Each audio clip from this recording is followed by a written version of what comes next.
âm SH và âm ZH. Đầu tiên âm SH.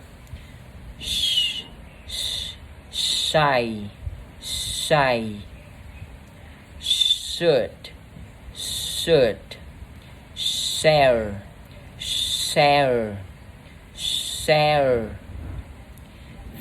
fish, fish, shoe, shoe, shoe, fashion, fashion, fashion, wash, wash, wash, wash, âm ZH. Asia, Asia, Asia, Asia, illusion, illusion, illusion,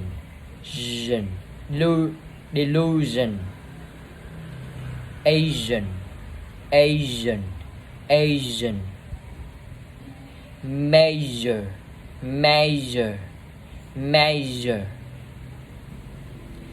fusion, fusion, fusion, garage, garage, garage,